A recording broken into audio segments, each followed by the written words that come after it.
What up? What is going on, ladies and gentlemen? It's your boy Jez. Welcome back to another Madden 16 gameplay.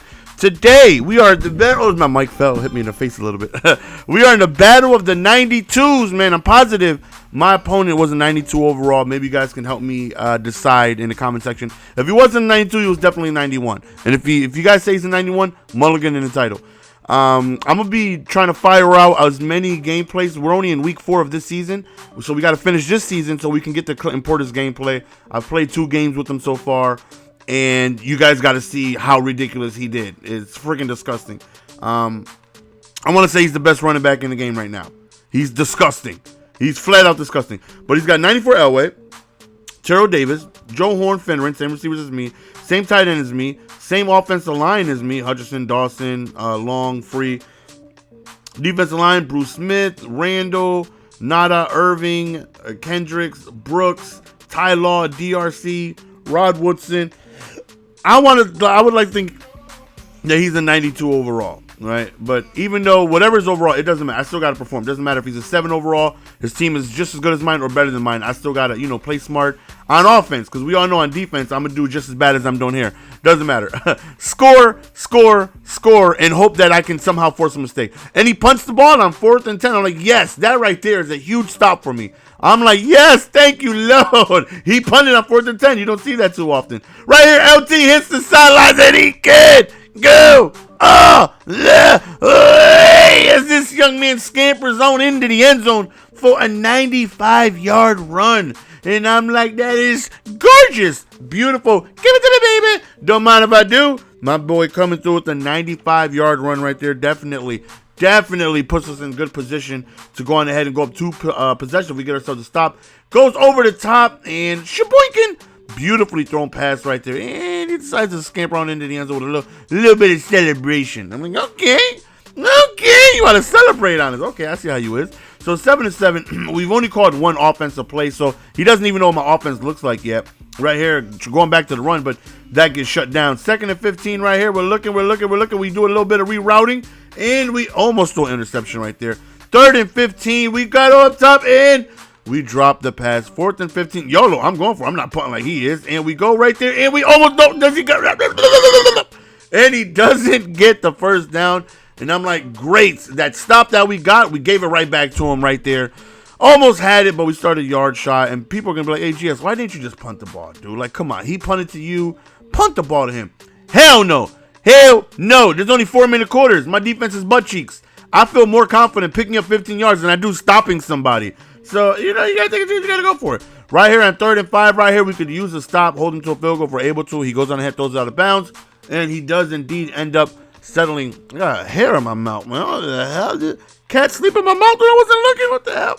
So we're up 10. We're down 10-7 at this point, actually. So at this point, it's like, okay, last possession was a fail because I did 1 run play that went nowhere, and then it just went downhill from there. So we gotta have ourselves a better drive right here. Nice little back juke. We get murdered, but thankfully he doesn't fumble. 1st and 10 right here. As you guys can see, we got the chew clock on. I'm trying to waste as much time as possible. I would love for this to be the last possession of the half. If possible, if I'm able to do that, that would be fantabulous. We bring it down to the 2-minute warning right here. We shed a tackle right here, and we end up getting hit before we could get the momentum to cut up field. 2nd and 6, really quick corner right there, and just nothing. I'm like, what? Are you kidding me? It looked like he was about to be wide open, but we end up finding right here Joseph Horn around the sideline. Just stay in bounds, young blood.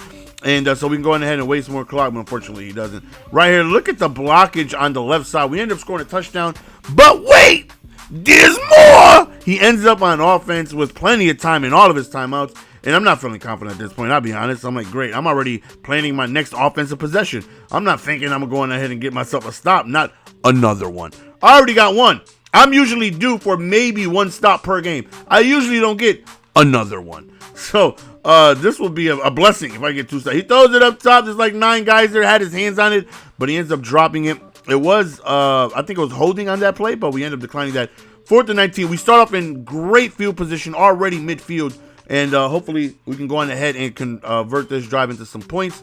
Nice little post route right there. We end up getting in field goal range, but of course, when I can taste the end zone, I got to go deep inside that thing, baby. right here, I'm just settling for a field goal. As you can see, 3rd and 10. We end up just running the ball, and right there, he ends up just falling. I'm like, okay, I was going to settle for a field goal, but I'll take it. No timeouts remaining, so we got to keep that in mind. We go out of the backfield, and the homeboy LT holds on. That is what's really good about him. He got good catching. You can count on him to hold on to the ball more times than not. And we end up going up 21-10. Now, because this team is stacked just like mine's, it does make it a little tougher to move the ball defensively. That's where, you know, I'll definitely say having a good team by far is the biggest difference. Like, if you're good on offense, it really doesn't matter what you have on offense for the most part. You know, you get your Brian Finneran, I can go get Martavius Bryant cheap and probably do the same thing on streaks, you know. Yeah, you can get yourself in that. But if anybody's got an offense like how I like to think I am, you understand what I'm saying, that you can make work with a gold offensive team. But when you're bad on defense, that maybe it's the same way around. Maybe if you're good on defense, maybe a gold defense could get the job done. I don't know. When you suck like me, you notice the difference between gold linebackers and legends. You know, there's a huge difference. They just do things that the other players don't. Like offense, I literally control what everybody does. You know, like 99 Jerry Rice isn't going to run a drag route better than, you know, a 63 overall, you know, silver player. He's going to be faster, but they're going to run the same drag. They're going to run the same out route. You know what I mean? But players on defense, they don't play the flats the same. They don't play a hook zone the same. They don't hit the same. Everything's different, you know? So, at least for me, you know, so his defense is, you know, giving me a little bit of trouble because he got studs everywhere. Same as me. They were like, you got the same defense. I know. That's how I like it. I need studs everywhere. My defense is booty cheeks, man. But I have been learning some blitz. Well, not learning. I've been trying out some blitzes from last year that's been working for me. So, coming up, you guys are going to start seeing me sending some A-gaps, some B-gaps, some heat coming from that worked for me from last year that I decided to try, and it works. So, you know, at the beginning of the year, I said, you know what, usually the last few years, T-Raw hit me up like, hey, here's 4 or 5 blitzes, you know, that's out of my ebook. Check them bad boys out. Run them bad boys, man. They fire. And I'll be sending A-gaps disgustingly. This year's like, you know, I'm not going to do that. I'm going to go back to the OGS ways of me not knowing what to do on defense, and which I am doing. Except I do remember a few blitzes from last year that I tried, and they work, you know, so I got to run about 2 blitzes. Now, you guys will see me sporadically running. You're like, oh, snap, GS got some B-gaps. Same B-gaps from last year. And like I said, usually my offense is good enough to get the job done. All I really need is maybe 1 to 2 stops a game. And I have a lot of trouble getting that 1 to 2 stops a game. But if I'm able to get that, as long as my offense is successful, I'll be okay. And you guys, if anybody's been watching me for years, I've been preaching the same thing literally since Madden 11. All I care about is being successful on offense. If you can't stop me, I feel like eventually something's going to go wrong your way. I feel like I got a good user stick, so eventually I'll jump a route or something. I just need you to make 1 bad read, 1 bad play. I believe I can force you to make 1 bad play before you can force me to make 1 bad play on offense. So as long as I score every time I touch the ball, you can score on me too. All I'm going to need is 1 stop. Just make 1 mistake and we'll be good. That's the end of the video, fellas. Hopefully you guys enjoyed. Battle of the 92 overalls. We come up on top. See you guys next video. Peace. Give it to me, baby. Shimona.